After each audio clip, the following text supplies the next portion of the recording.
fixation, internal void. My dreams are getting darker and darker.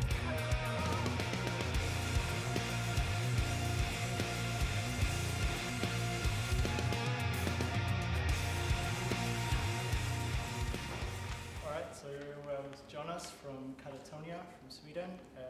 How are you doing so far? The tour, you just played Netherlands yesterday. Yeah, I'm happy. Yeah. Tour's been going really good, except for some bus problems that we had, but other than that, it's fine. Yeah. And you're sharing the stage with Alcest and Junius. Yeah. How's it touring with them? How do you find their music as well? Touring with them is easy. We're sharing the bus with the guys from Alcest. And I think musically it's a very good package. It's more on the atmospheric side of metal music, so it suits everybody involved, I guess. Oh, yeah. Yeah, it's a very atmospheric. Yeah, totally. Yeah. Any memorable events that took place? Was it just another tour? It's been fairly smooth. We didn't have any dramas going on, so it's, I don't know. Worst things have been the bus breaking down a couple of times. Oh, really? Yeah, so we had to, like just in the middle of the road somewhere in Finland first time, and then again in Italy. We just had to leave it there and go by like a tourist bus for a couple of days, which isn't so fun. Yeah, I can imagine. So it's winter now, it's December, and the cover artwork of your album, Dead End Kings, it's also quite winterish. Yeah. Well, most of your artworks are. Yeah.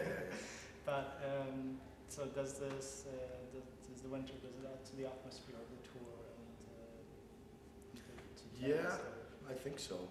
We started out in the beginning of November, so that was more autumn, going into winter. But I think it's, you know, it goes hand in hand with the music and the artwork and everything.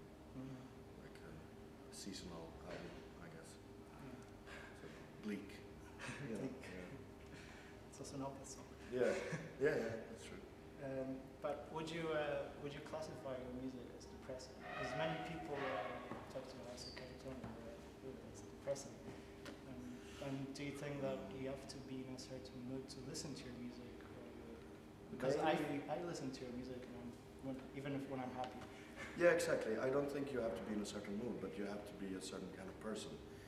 Because to, like I would say, someone that listens to mainstream music, if you play Katatonia, it's depressive in their eyes, you know, depressing. Yeah. But for someone who is more into music and can see the use of light and shade in music and stuff like that, I think Katatonia is rewarding to listen to. It's not only about being very, very morose and depressed. There's other things to it as well, which I think you can find if you listen to it more actively. Yeah, would you also like, many people that I talk to sometimes, well, not many, some people, they say that Katatonia is not a metal band anymore. So how would you react to that? I mean, I saw that you, I don't know if it was you, but I saw someone label the band as dark rock. Yeah. But I mean, for me, there are a lot of metal elements in it. Yeah, there's still metal moments. I mean, I don't care much for tagging the band. You know, people can say whatever, but we have our foundation in metal. Metal was the thing that got us started back in the day. And of course, we have changed and moved from the metal, the extreme metal sound, but we are still, you know, it's about heaviness. Not only in the sense of being as extreme as possible, you can be heavy in another way, and I think that's metal, you know. Yeah. And we still have the distortion on the guitar, so. Yeah, that's what counts. Yeah, probably. I guess in the end. Yeah. In 2009, I remember reading that Michael Ackerfeld commented when you released your album Night is the New Day. Yeah. That you listened to it, both you and him and Anders. Yeah. You listen to it twice, and you have this procedure. Yeah, we whenever always do, you release yeah. an album with Katatonia. Yeah.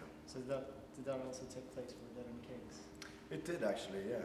We had a little pre-listening party in our rehearsal room and just drank a lot of wine and listened to the album. It's a tradition. Yeah. So it happens whenever you guys Yeah, release yeah. an album. If everybody's around, home and everything, then we do it.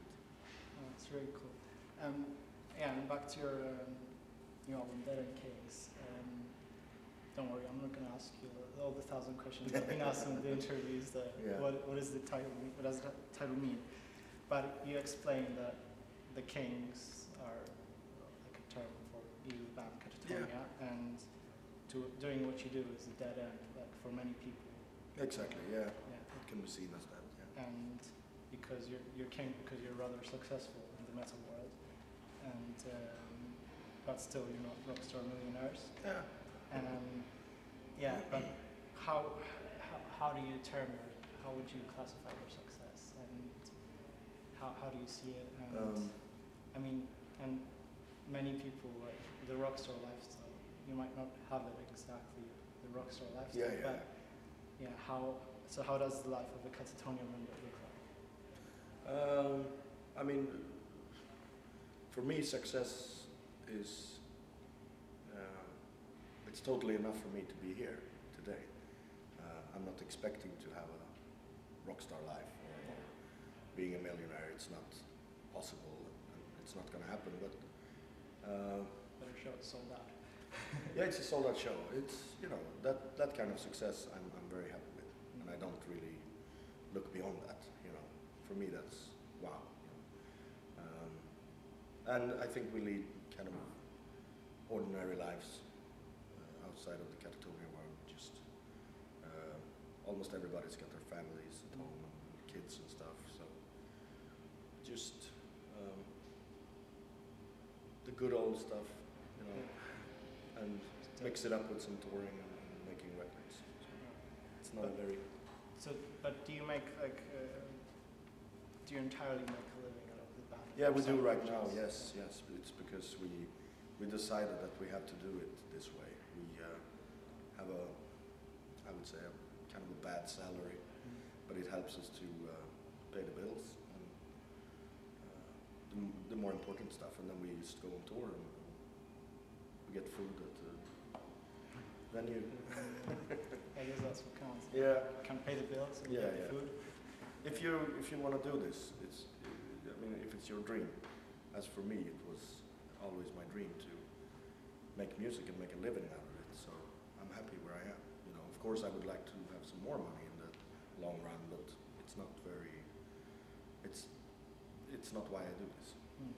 Yeah. But so when did you feel like you had to go full on with Katatonia? Because I read in an interview that Anders dropped out of school for Katatonia. Yeah, he I don't did. know about you though. No, he did, and I wasn't very present in school either because we had so big visions about the band and everything. So we you had the visions. Yeah, and we would rather be in the rehearsal room rather than going to school. But both me and Anders had like extra side jobs before, like we worked in a post office together. But I think just maybe 4 or 5 years ago that we decided that now we have to do this full time or it's not gonna take us anywhere. Just 4 or 5 years ago. Yeah, me and Anders maybe have been doing it a little bit longer because we were doing all the music and the lyrics and everything. But it's just 4 or 5 years that we really wanted to focus that much on it, do more touring than we did before and stuff like that. And it looks like it paid off. Yeah, it does slowly but surely. It's how you have to do it these days, I guess. So back in the old days when your first few records, religious themes were a bigger part of your lyrics and your image. Yeah. Yeah, compared to now especially. I mean, why is it that? Have you outgrown it, or because many people actually nowadays see it childish whenever they have, I don't know, like these satanic lyrics, black metal lyrics. I don't know, how do you see it? I don't see it as childish. I actually like that kind of stuff. But as our music became more different, it would be weird to have these kind of lyrics. And also, when I was younger, I was more into that kind of stuff. Very inspired by, the whole death metal thing that happened at the time, black metal. So, but I still totally respect it. It definitely has. It's very powerful if you do it the right way, and it can be profound and interesting. But for Katatonia, we took a different path. But you would still consider if you would be inspired, you haven't totally rejected the option. No, I mean I did a song on the last album. It's called Nephilim, which is a little biblical in its in the lyrics, and so no, I'm not throwing it away. I'm sure you have heard of Nergal's Bible tearing case. Yeah. From Behemoth, and him going to court, and he's now called to court again, and he might face 2 years of prison. Oh, really? I didn't know that. Yeah. I knew that he did the Bible tearing, but yeah, and he went to court first time, and he won the case, but then they took him again. okay. And now he might face 2 years in prison. Oh, that would be terrible for just doing that.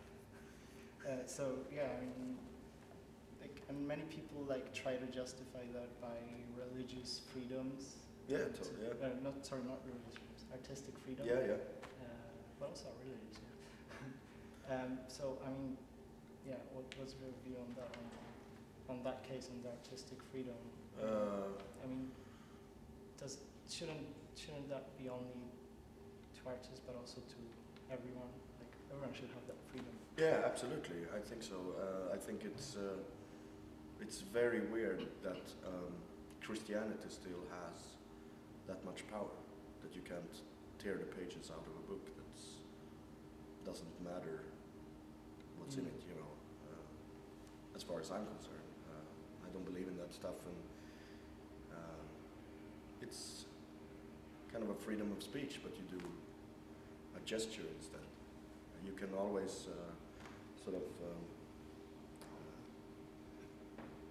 talk about religion and say, I don't believe in this and that, but you should also be able to do that as a sort of a gesture. So I think it's very medieval that you can still risk a prison just because of that. That's medieval. Doesn't make sense. No. I was actually so disappointed in the Polish government that they actually but I think Poland is very conservative when they it are. comes to religion, so maybe that's even worse. Yeah. I was actually thinking of trying to organize some protest, it's just bizarre. It's bizarre, yeah.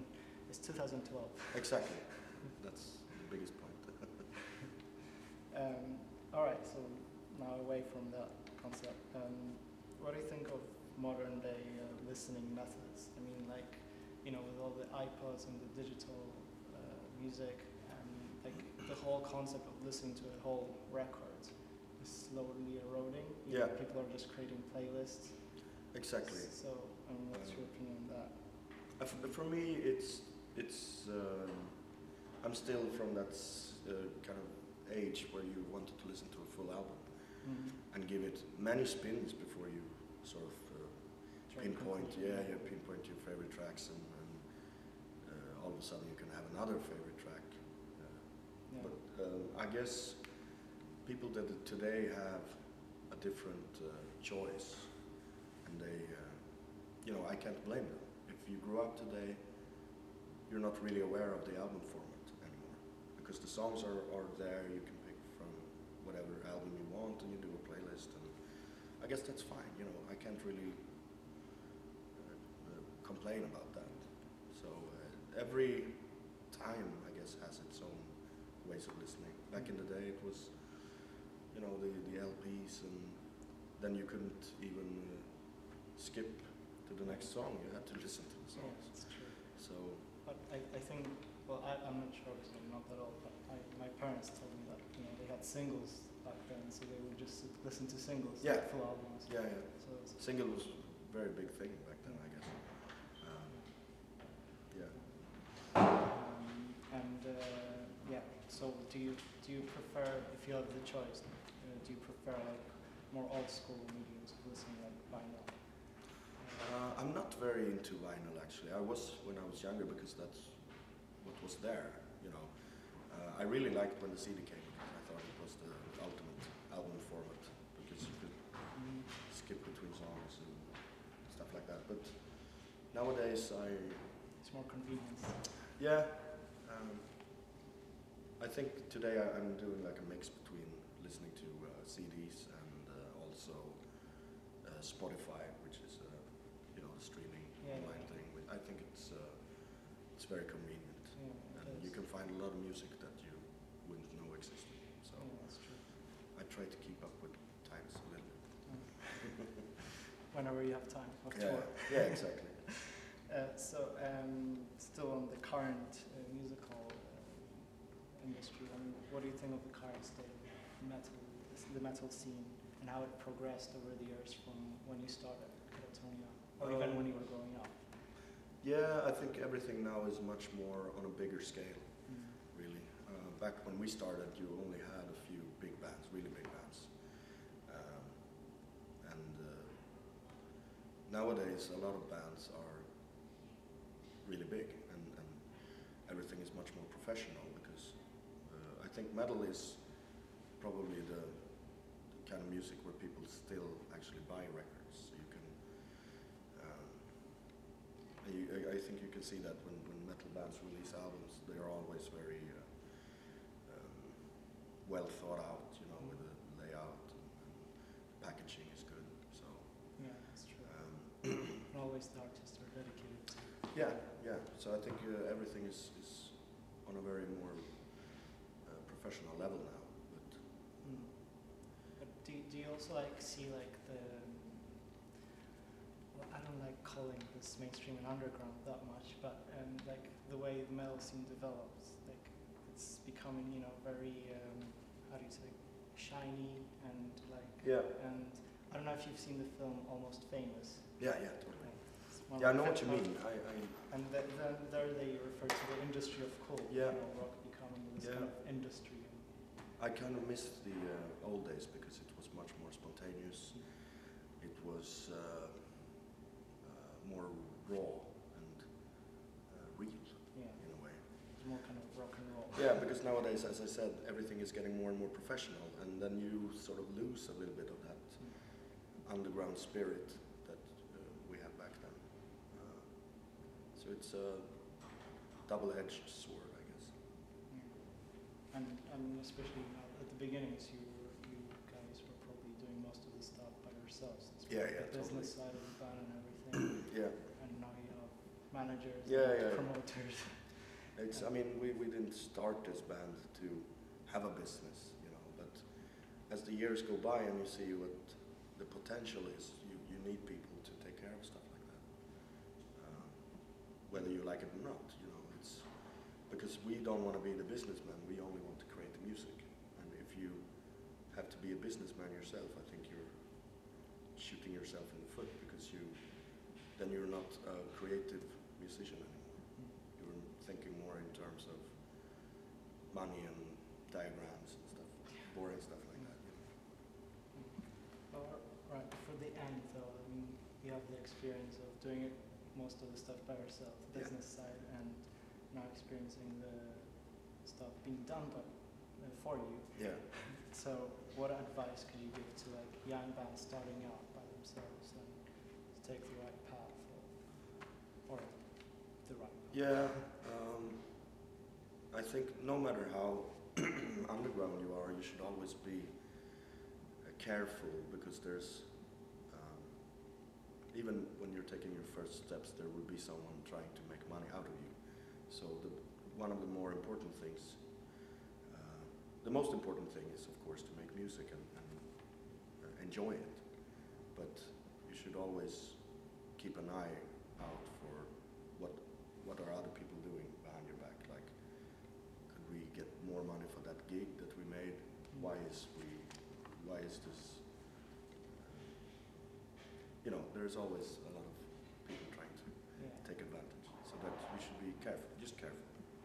Did you have experience at Yeah, we had a lot of problems back in the days with record labels that were doing fishy deals, and you know, I remember one thing we got told, like, you have a higher percentage royalty than Michael Jackson, but and we said, like, yeah, but we only sell 5,000 records, so what's that? You know, it's just bullshit, a lot of bullshit. trying to get money out of it? Yeah. All right. Well, thanks a lot for the interview. Thank you. And No good problem. luck tonight for the gig. Cool. And Excellent. this is Jonas from Katatonia. Indeed.